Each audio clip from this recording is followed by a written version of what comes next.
designed to help children to talk about and express feelings and develop empathy. And again, just help children to take part in conversations instead of waiting until they're older according to adult expectations. There's a range of resources that comes in a resource box for practitioners, but these puppets are really the core of the programme. And we've got 4 of them here today. There are 6 puppets altogether representing different types of diversity across Northern Ireland. And Tom here, he would represent the Catholic community in Northern Ireland. And teachers and practitioners just work with these puppets. They become little friends, they have a personality, they have a background, they come from a community, and they talk about their experiences, good and not so good experiences. And as the children get to know them as little friends, they hear about their experiences and they're starting to learn about diversity in a very developmentally appropriate way. So for example, Tom says hello to everybody. He's a little bit shy, and this is the first time he's ever been in the Europa Hotel. So he was really, really excited coming down on the bus today with his mum. He couldn't wait to get here and meet everybody and see what it was like in the hotel. Now Tom wants me to tell you that because he's down in the centre of Belfast today, Tom lives up off the Falls, but because he's in the centre of Belfast today, his mum is actually going to take him into the sports shop, and she's going to buy him a new Celtic t-shirt because his own one's getting a wee bit small on him. He's grown a lot lately and he needs a new wee t-shirt. So again, even just that little conversation, immediately the fact that Tom supports Celtic places him within the Catholic community. Because if you're a Celtic supporter, then you're more likely to belong to the Catholic community. So just through Tom talking about those sorts of experiences, children are starting to learn through a little puppet they've already made a connection with about some of his experiences. And equally here we've got Jim. Jim's got his hair all gelled and spiked up today for coming here, because he was very excited about coming to have lunch in the hotel. So he's giving you all a big wave. And Jim wants to tell you about where he's going to tonight. His daddy plays the drum in a band, and it's a real big drum. It's actually so big, it's very hard to carry, and it's called the Lambeth drum. And his daddy's going tonight for a practice, and he's going to take Jim with him, and Jim can't wait.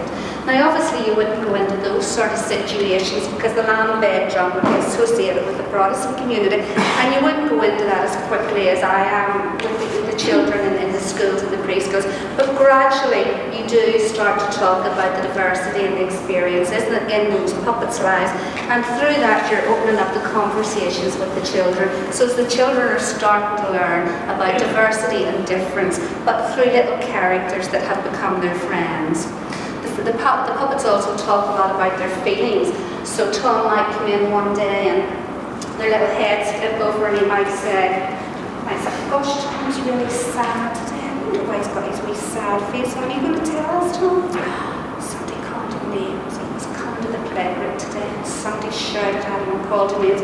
So you can go on to talk about feelings or feelings about exclusion and so forth, but they open up just so much to talk to children about in a way that's developmentally appropriate and really concentrating on that socio-emotional development. I'll not talk much about the research in terms of details because Paul has already done that this morning and he used that same slide. But we did decide right from the beginning that if we were going to do a programme, we wanted a programme to be effective before we started to invest a lot of money in it. And he talked about the pilot that we did and then the very large randomised control trial which took place over one academic year, and the in-depth qualitative studies that accompanied that as well.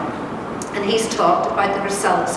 That research took place back in 2008, 2009, and it was launched in 2010.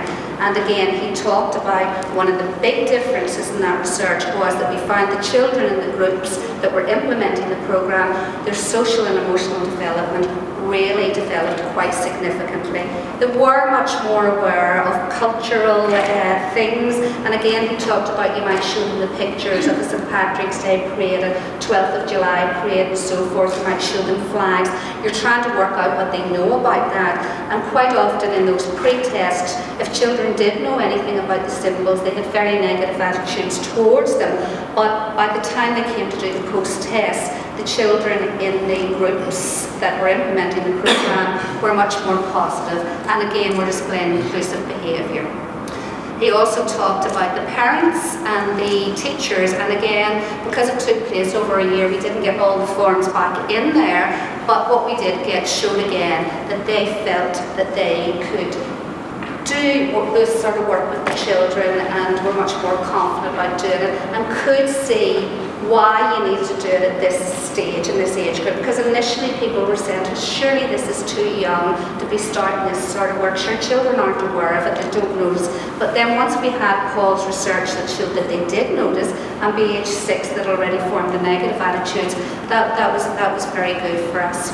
What came out of the research was a couple of recommendations. At that time we were doing it with 3 and 4-year-olds, was that we should take it down to the 2-year-old children and work just with them around feelings and emotions to try and build up that strong emotional literacy.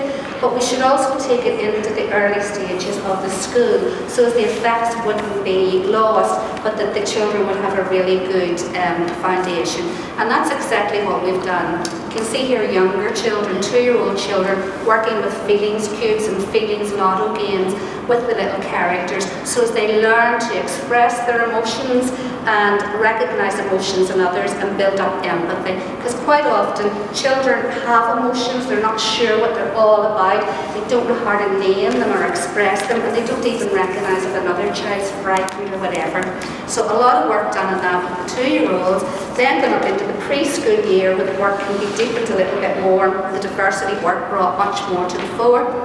And then again to the primary schools, where it can deepen again, and this is a year 2 class who've been exploring their culture, and they've been doing lots of drawings about what their culture means to them.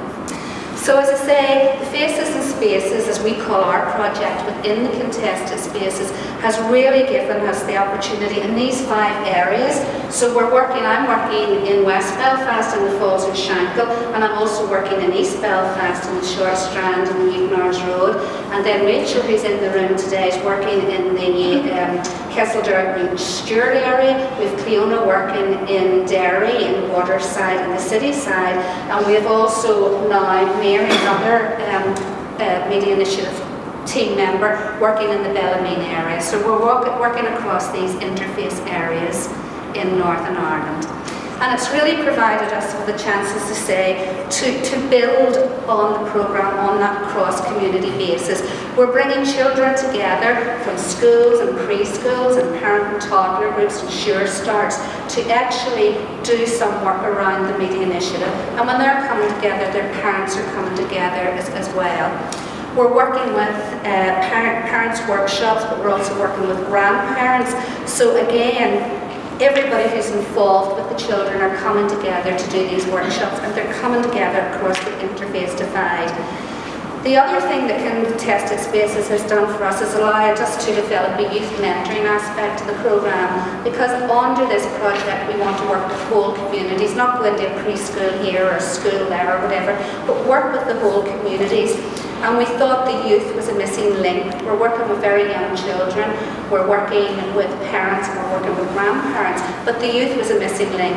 So what we've done in these areas is bring young people in who are showing an interest in working with children, training them in the programme, and then getting them placements in the groups where the programme is being implemented. And we'll find that that's been great for the young people's self-esteem, but also good for the young children as well, where there's this sort of tot-to-teen relationship can build up.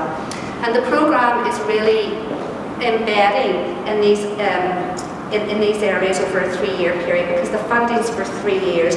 So the idea is that we really work with the groups and the communities, give them lots of opportunity to embed the programme so that they will just be able to continue it on naturally themselves, so that the programme can be sustained. And these are just photographs, and you can see here parents' workshops where parents come together. We usually have a bit of food to start with, which is sometimes a great carrot to get parents out on a cold winter's night.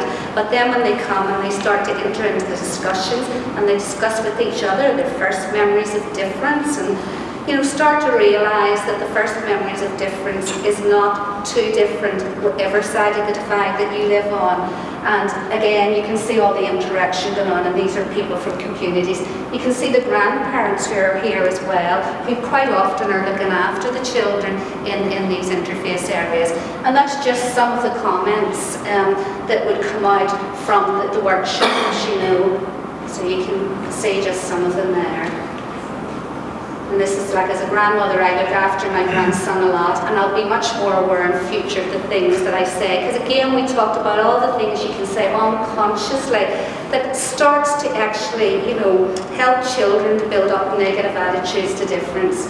This other one's a little bit sad at the minute because this was just before Christmas, not long before Christmas, and it was a workshop in the Short Strand and the Newtonards Road, and one of the parents wrote her little stick-it that we get them to put a little stick-it in the way out in the door of their thoughts and feelings. I never thought 5 years ago I'd be sitting in the Short Strand. Those communities have come together, but as we know at the minute with the flag protests, there now is a lot of tension and stress, particularly in East Belfast. And unfortunately, they feel at the minute that the workshops they had planned for this term, they actually can't go ahead with at the minute. So we're just going to go into each of the areas and do single identity work, which again shows, as you know, that the cycles of conflict just don't follow one path, but they go back and forth all the time. These are some of the joint outings, where these are children from Assure Start up in the Derry area coming together from both sides of the community. These are preschool children in the Newton Stewart area coming together to do some work, and this is schools to schools coming together again to do. They've got the puppets with them, but they're looking at different types of instruments, and instruments that would be drums associated with the Catholic and the Protestant community, and they're coming together for a music lesson around that. We also work with management committees and boards of governors because again we feel that it's very important people have inclusive policies and really support the programme, and that people are reaching out to communities, and we're helping boards of governors and management committees to do that. In terms of the most significant change, Colin talks a lot about, we've heard about the different evaluation methods this morning. Paul has talked about the large randomised control trial, which we did take place in, and the qualitative studies as well, because we wanted to show that the programme was working, and we did that. But there's so many different ways that you can evaluate on an ongoing basis what you're doing. And at the minute we're using participatory evaluation methods to see ongoing how the programme is continuing to develop and be effective. And at the minute, Early Years are training all of our staff in those participatory methods. So Colin talks a lot about the most significant change method, and it's trying to gather evidence to show you really what is changing. And one of the things as we started this programme in Contested Spaces that we feel has been the big change is groups sharing resources. Groups are coming together across the divide because maybe one group has a better outdoor play area. So they're going across to the group with the better outdoor play area for the children in the summer months perhaps. And that is a big change where they're taking groups of children and walking through the interface to do that. We're finding at parents' workshops, the parents will go into the community that maybe has the catering facilities for the meals, that maybe has a bigger room in their community centre or whatever. So parents are now starting not to say it's my turn to go to you or it's your turn to come to me, but what would be the best place to go? So people are starting to think about what's the best for children and what's the best place for us to go. So we feel that those relationships are certainly being developed, although again a bit of a setback because of what's happening. In terms of advocacy, because we talk about working all levels that affects children's development, and for the programmatic tool, which again Siobhan talked about that we have developed, which is sort of based a bit on the media initiative but making it available to countries throughout the world who are living in regions of conflict. We know that you have to not only work with children and families and communities, but you've got to try and address some of the other issues that's having an effect on children's development, like the policies that's going on within a country and so forth. And so we're trying to use our evidence from the Media Initiative and what's going on to influence things like the 0 to 6 strategy, the new Learning to Learn strategy, you know, the Ministerial Advisory Group, Shared Education, who Paul Connolly chairs, he's chairperson of that. He brought a group of people around the contested spaces area in Belfast to see how groups were coming together and see what sort of work they were doing, with a view to see what they could pick up in terms of the shared education. So it is very much about trying to use what we know to influence the bigger structures that's out there that affects young children. And again, we now have the toolkit, because there has been international interest in the programme. And although, as Paul said, you know, every context is different, every conflict is different, there are things that we can learn from each other. And that's what we're trying to do. And we certainly have learnt a lot from our fellow colleagues in the international network as well. So again, as you can see, sectarianism still very much shook children's lives here, despite the fact we have moved on. Siobhan had those photographs up today as well, and she ended with this one as well. And this was downloaded. I downloaded this from the Summer Olympics, where children were supporting the Olympics and obviously supporting different countries, but doing it as two friends. And I suppose that's the stage we want to get to. But at the minute, these two flags are what's causing us an awful lot of stress and contention. So that's a little bit about the Media Initiative and how our contested spaces has actually helped us to develop that programme further and work across the interfaces.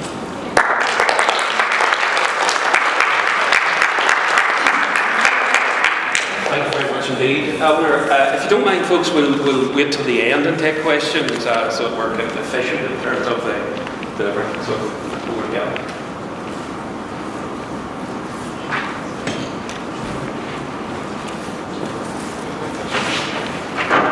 Good afternoon, ladies and gentlemen. My name is Calvin Duffy, and I'm from the School of Education at Queen's, and I work with the Shared Education Programme. So I want to give you a quick background as to what that's about. Basically, the Shared Education Programme is a programme that's been running from 2007 to the present, and it's funded by Atlantic Philanthropies and the International Fund for Ireland.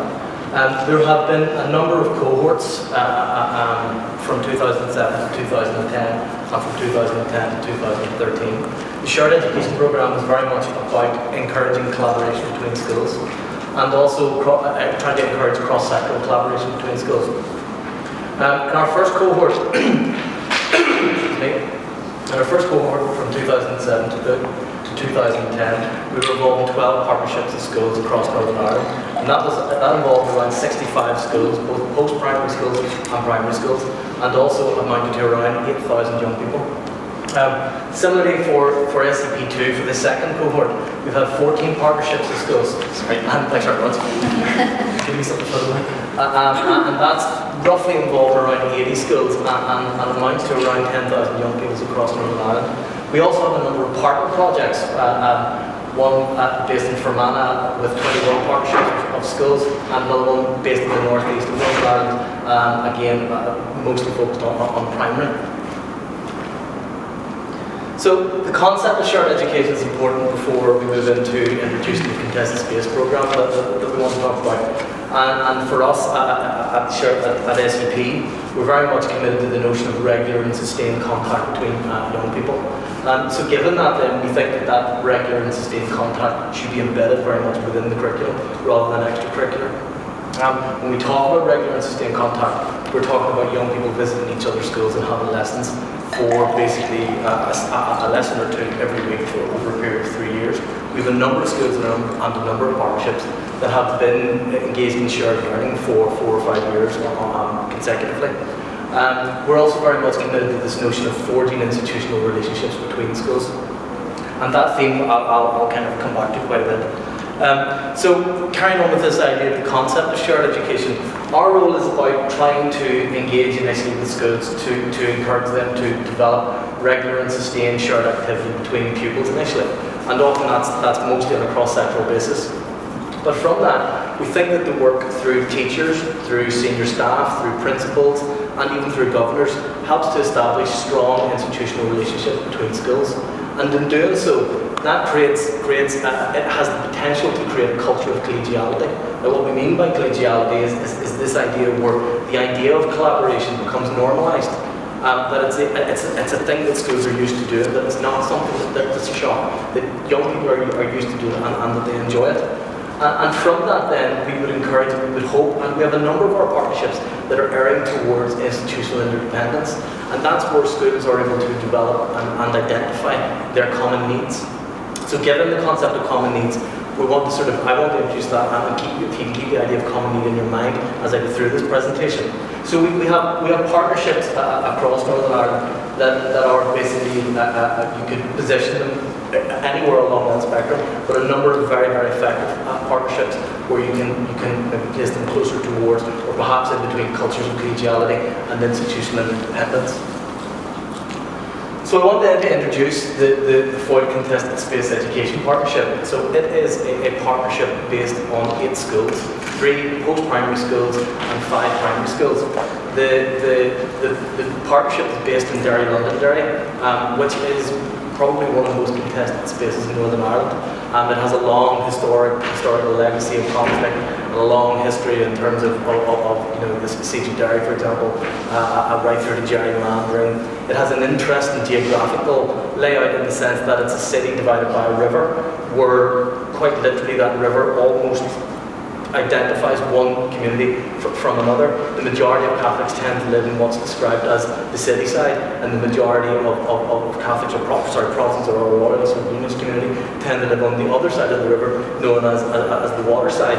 And so that geographical sort of setup really sort of emphasises the contested space notion.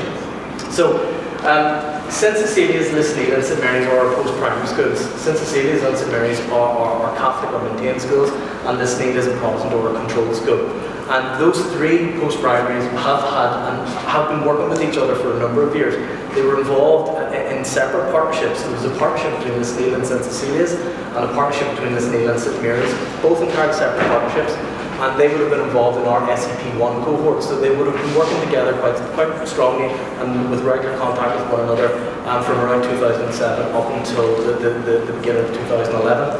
The schools were very, very concerned about the fact that they had set up and have very strong institutional relationships with one another, and so sought to try to sustain that. And that's where the Interfacing Contested Space programme came in. So they applied for extra funds to not only sustain the partnership working that they had, but to basically take a number of separate and distinct partnerships and combine them into one partnership. In doing so, they also invited the primary schools that were in and close by, and a number of them are feeder schools which feed into those schools. They invited them to join the partnership as well. So it's quite a large partnership and quite a dynamic partnership. It has a post-primary element and a primary element. So my role then as a researcher has been working with the Contested Space Partnership from around 2011. I was there and was involved in observations and collecting data as this new partnership was beginning to form.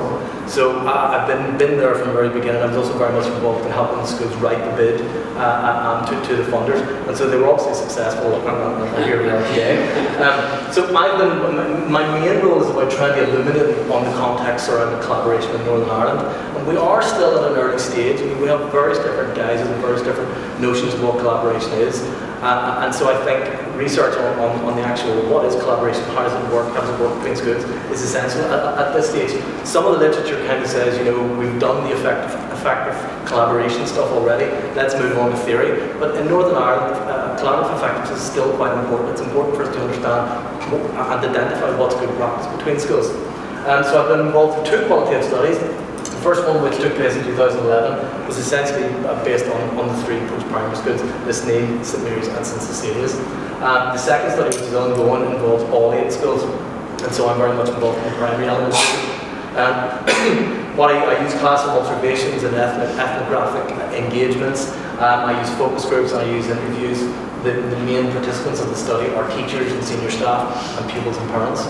So some of the things that I'm very much interested in, and I'll come back to these at a later stage, I'm very much interested in the idea of collaborative effectiveness, how effective are the partnerships that we're engaged with. we're very much interested in how can partnerships sustain themselves when they don't have funds. Can they sustain their partnership? I'm very much interested in the idea of impact.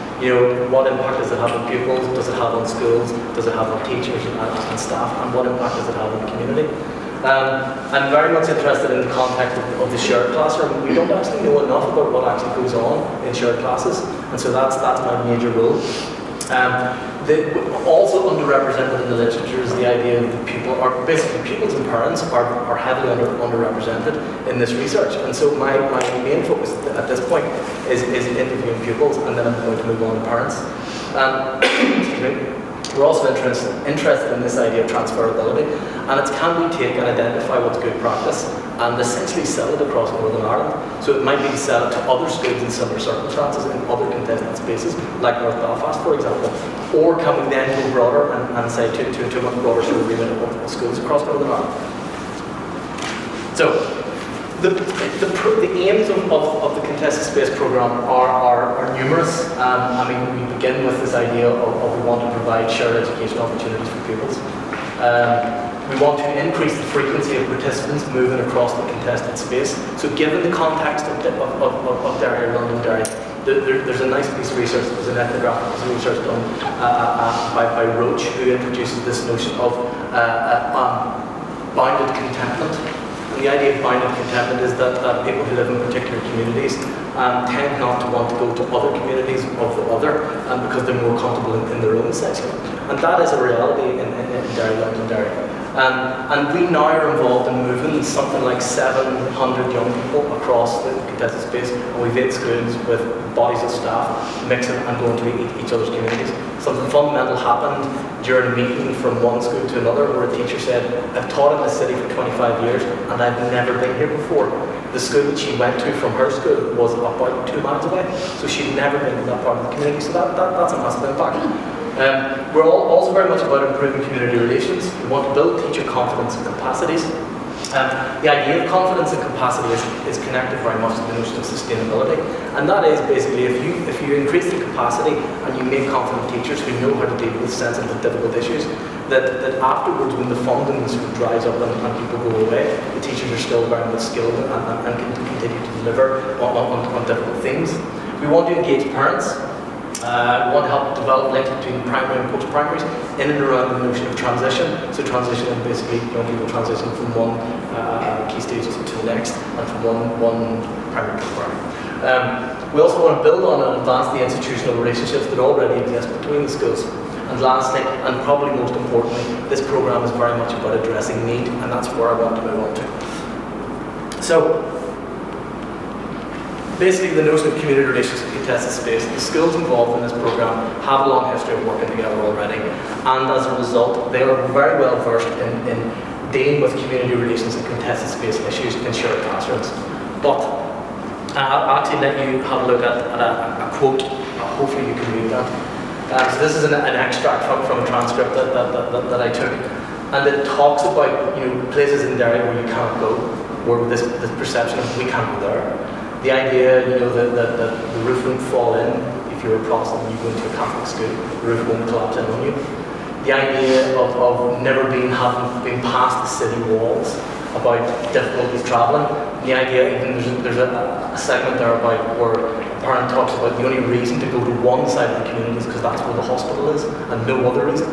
And they have their own things like their own separate Tesco's, So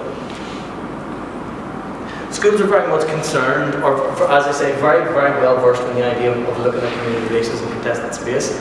But they were also very, very keen to identify and to address other need areas that they describe as social issues. So this, I think, is a fundamental and really important extract that comes out of the data. And it's where someone says, look, basically the Troubles disguised social issues.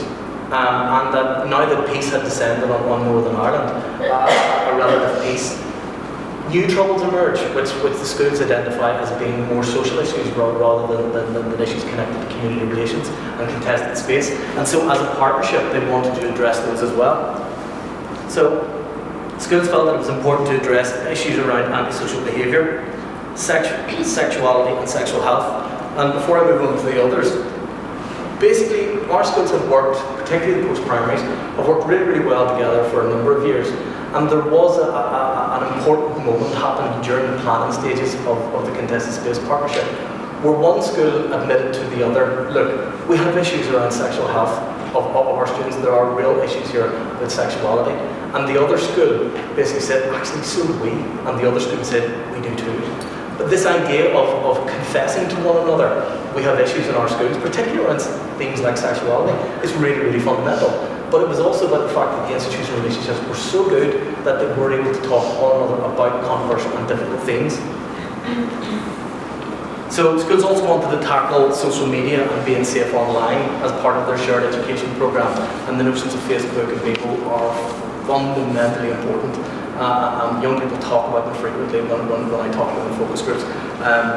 And lastly, schools wanted to look at the notion of substance misuse. Now this is an important issue in Derry. I'm about to show you a video.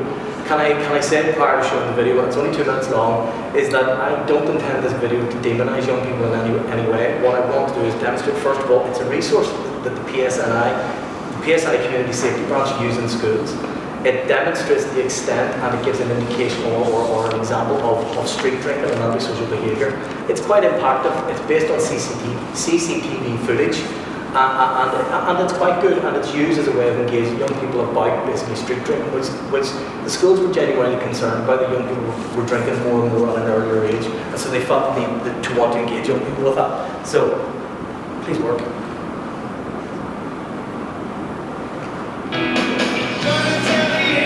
Hopefully you can't see it too well because it's actually really good CCTV footage.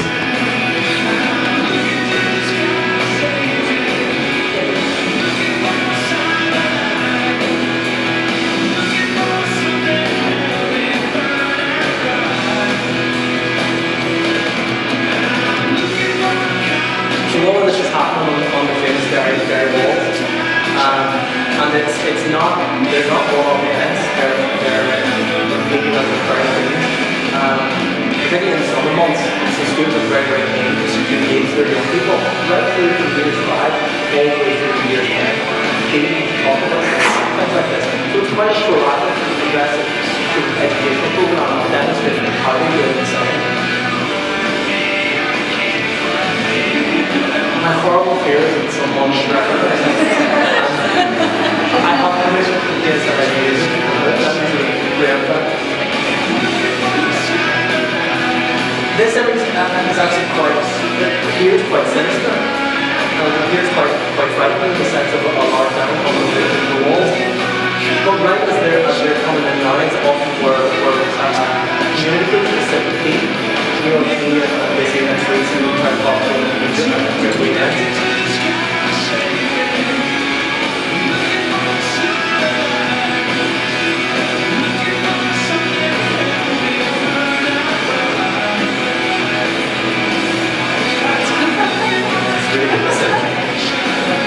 If you can all just sort of put your eyes in a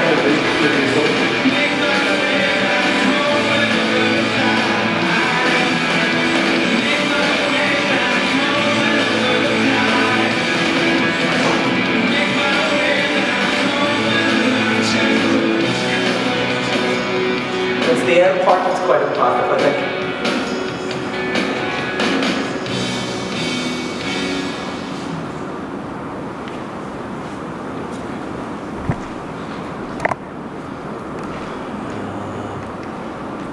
So basically the schools got together and they were determined that they wanted to address these particular social issues along with contested space and community relations issues. And what they did was they embedded these themes within the curriculum, and they used personal development, mutual understanding at years 5 to 7, and then they also used Learn for Life and Work between years 8 and 10. And for those of you who are familiar with the Northern Ireland curriculum, there's a very strong link between those two areas.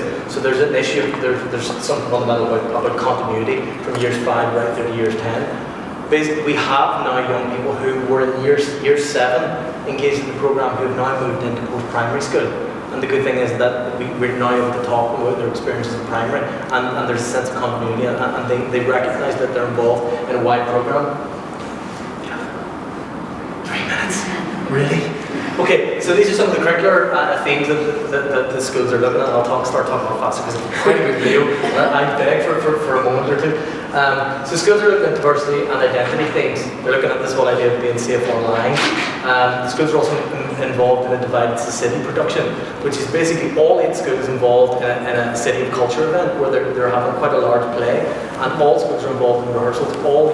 Many of the young people from all 8 schools, and in fact one guest school are now involved as well. It's quite a significant undertaking. Particularly in the primaries, they look at sectarianism and identity, often through literacy, which is really good. Crime and antisocial behaviour are themes that are frequently explored in the classroom, and alcohol and drug abuse. And as a result of that, schools are developing incredible links with the community. They have developed really good links with the PSNI. We have a member of the Community Safety Branch who sits on our steering group and is used as a fantastic resource in terms of corroborating schools' concerns about the issues in the community. The schools work really well with the City Council and community wardens who are often in the school. We're developing really good links with Childline and the Northern Anti-Bullying Forum, which is quite a recent development. There are a number of parents events which happen. Parents across all sides of the community are engaged in, and it sounds small but it's not, they're engaged in shared Zumba. And so every Tuesday night they go across the city into each other's schools. They do it on a rotational basis, which is fabulous. And they've been doing this for a number of years now. And we're also developing links with schools in other contested space contexts, which is quite exciting in the sense that we're working getting to work with schools in North Belfast, and we're hoping that we can then sort of expand that further. And I'm almost done.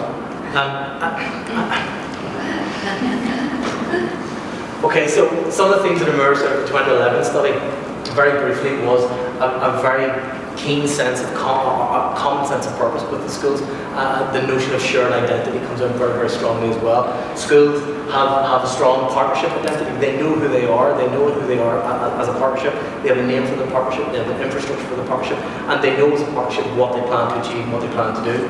I'm conscious of time, and I really do want to show you a 2-minute video at the very end.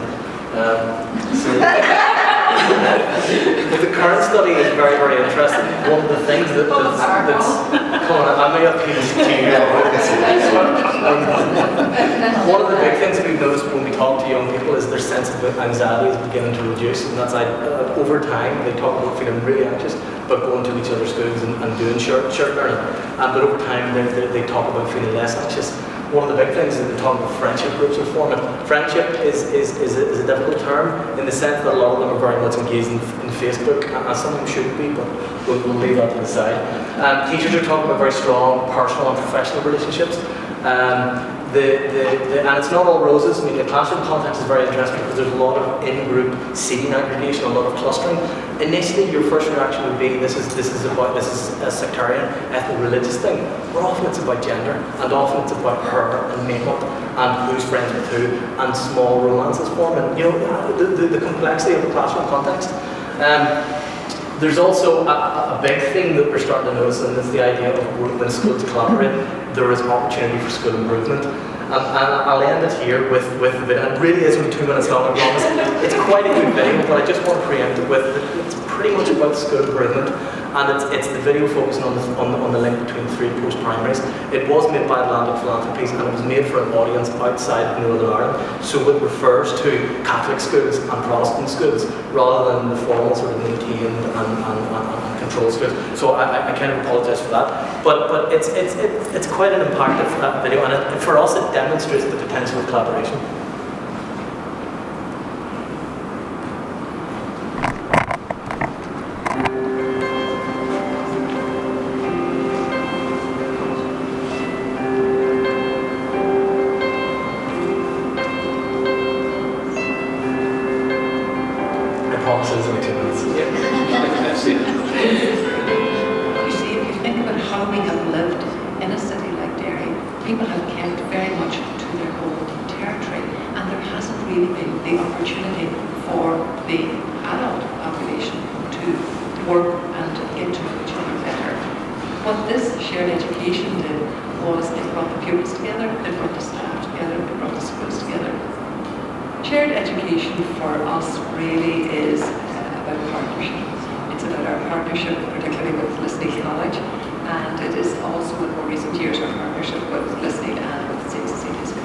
And it's really bringing our young people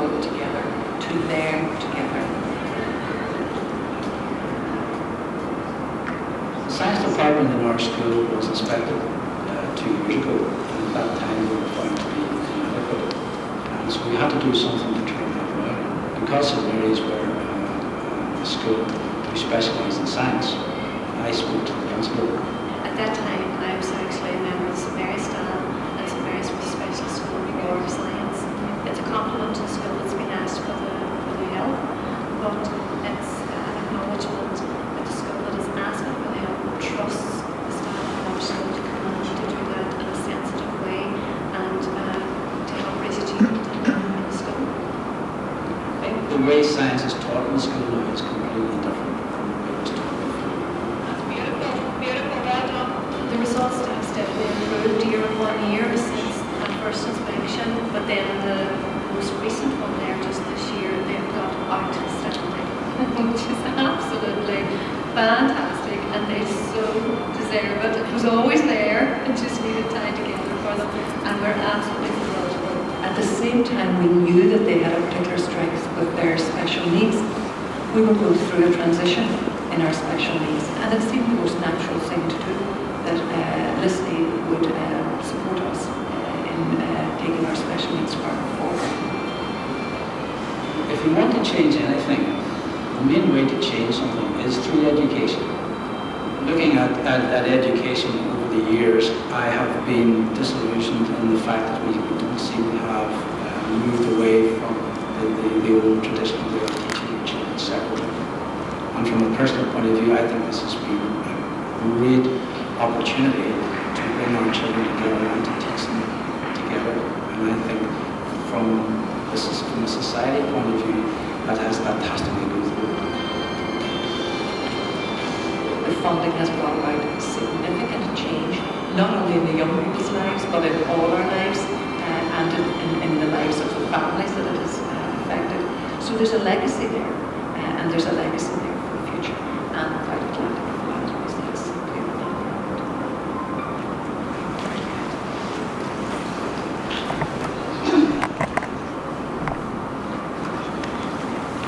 Okay.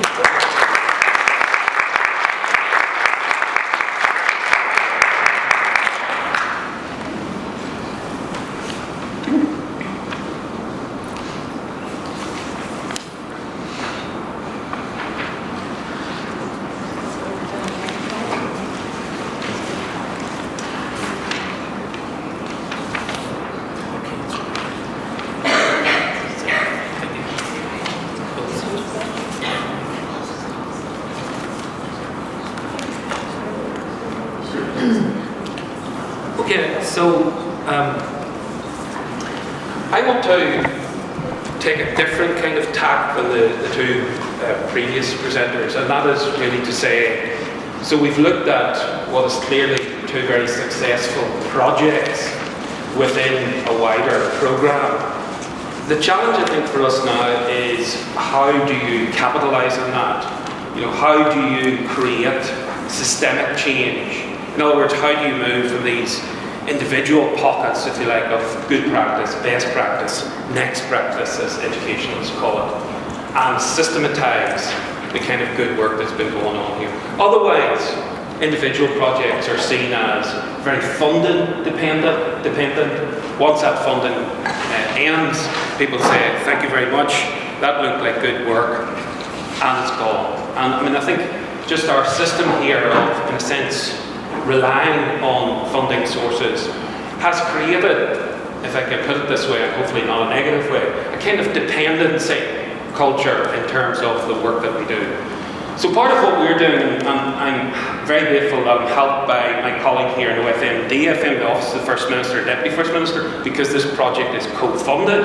This is a great conduit for us working in these projects to see if we can scale this project, take it into the centre of government, push for systemic change, capitalise on learning from these projects. Otherwise it'll be gone in 2-3 years' time.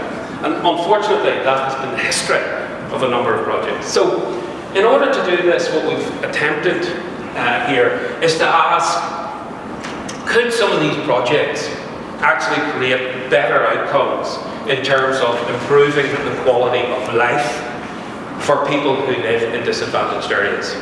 Don't forget the criteria were around to interface communities, communities who are socially disadvantaged. So could these projects, in an ambitious kind of way, take us from projects to programmes to policy changes in government? Now, we're only at the start of this journey, so this is little steps. So could it improve the quality of life? Could we move from projects to programmes? Move from these pilots to a wider policy context? To consider the linkages here between research, advocacy work, policy work and practice work, that, if you like, interrelated nexus of the way in which these projects evolve. And could we deliver systemic change? Now, our entry point into this debate at the policy level was to say we have had a political agreement here in Northern Ireland since 1998, Belfast Good Friday Agreement. Now, it has been pretty staccato. We've been kind of in and out of devolved government. So de facto, we've had secure, in inverted commas, political stability since 2007. And if you're an international visitor and have watched some of the flag protests, you might say, where's the political stability in Belfast? But relatively speaking, we've had this kind of political stability since 2007. So trying to look at where our programme might contribute to that wider context, we asked these questions. Could some of these programmes contribute to a better quality of life? What is surprising, and I don't want to bore you at this stage with a lot of statistics, but I'm just going to flash through a couple, is how do you define the quality of life?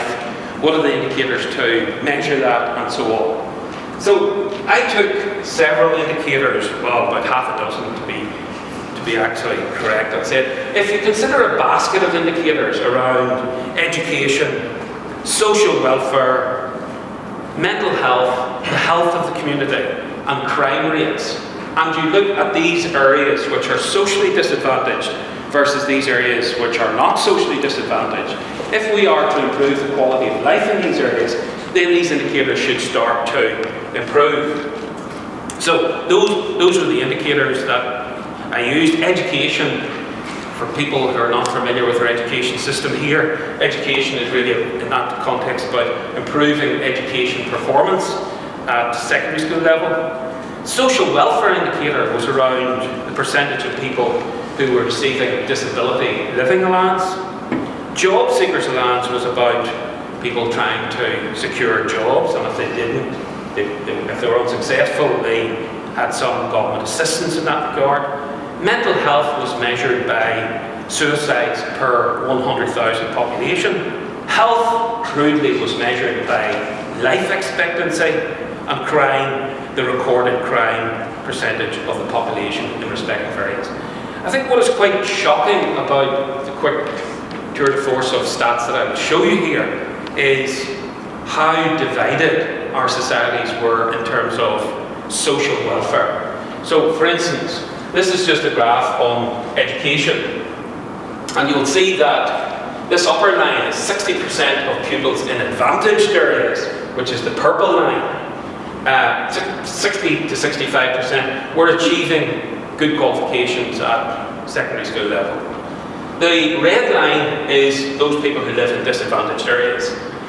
The performance gap between these has marginally declined. So good marginal improvement in quality of life in terms of education. If we look at some of the other statistics, disability living allowance as a proportion of the population in respective areas, higher level of disability allowance in disadvantaged areas. This is the level for advantaged areas. You can see the performance gap is actually increasing here over this period of political stability.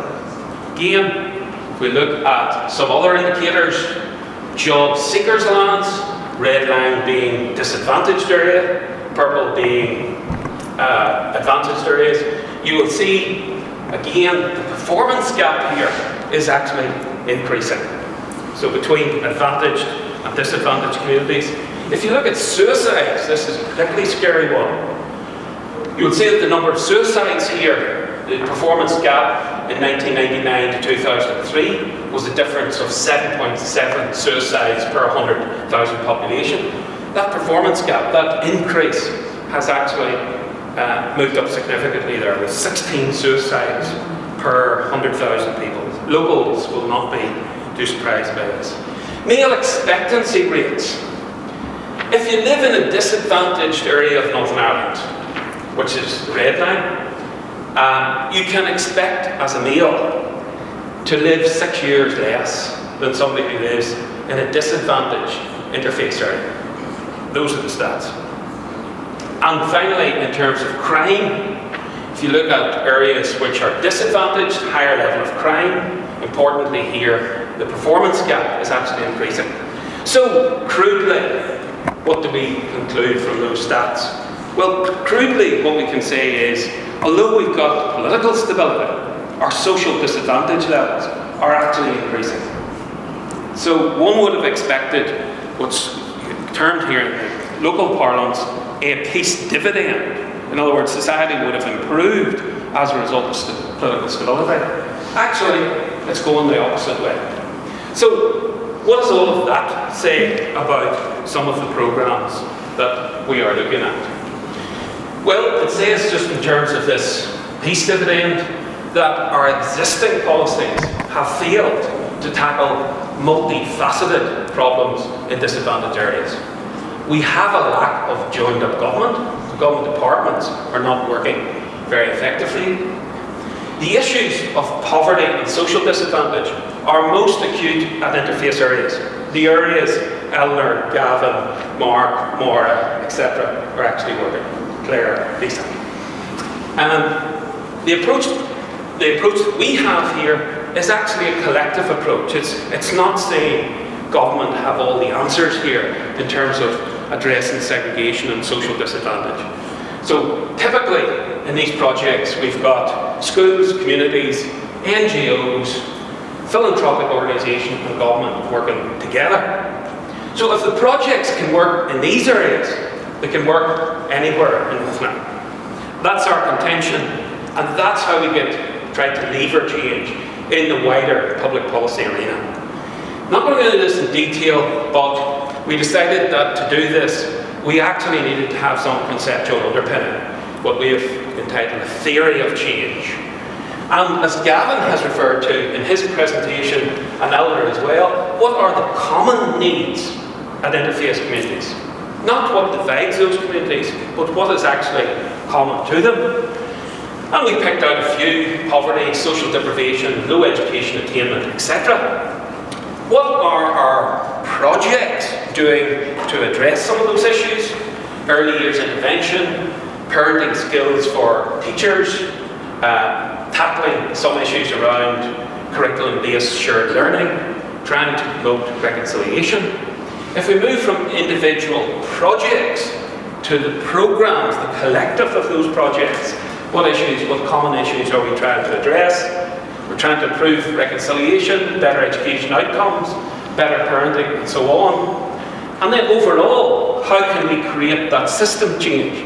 Eleanor referred to one strategy, but there are a host of strategies in government that makes this work relevant. So how do we get into those wider public policy changes that will essentially mean that this programme, the work of this programme, the expertise of this programme is developed within public policies in Northern Ireland. The one that we have specifically targeted here is a programme called Delivering Social Change. Just going to quickly tell you a little bit about that. So, how do we see the relationship between what's going on the ground, what research is being done, if you like, the interface between research, advocacy, policy and practice? Well, we're using evidence from these pilots, if I can call them that, these pilot projects, to demonstrate success in terms of the interventions. We're looking at this primarily through this evaluative method called Most Significant Change. We're drawing on that wider base of academic evidence, Gavin's work, Eleanor's work in terms of randomised controlled trials and so on. And importantly for us, we're trying to use participants as the best advocates for social change. So Gavin's video, DVD, illustrated that perfectly. We can say these programmes are great. We would say that. but actually go and listen to the voice of communities here and let them speak for these programmes.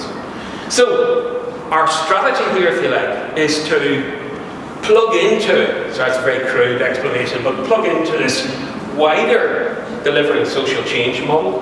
And this delivering social change model has as its core theme tackling multi-generational poverty and improving children's health, well-being and educational opportunities. We see this as a key opportunity to create that kind of system-wide change. Our First Minister said the reality is that we cannot continue to address the so-called intractable problems of poverty and social inclusion using the methods employed in the past. We have too many strategies, too many policies, too many action plans, many of which refer to work already proposed or underway and do not add value. So this is the government, through the Office of the First Minister, Deputy First Minister, saying we have to think about delivering policies differently.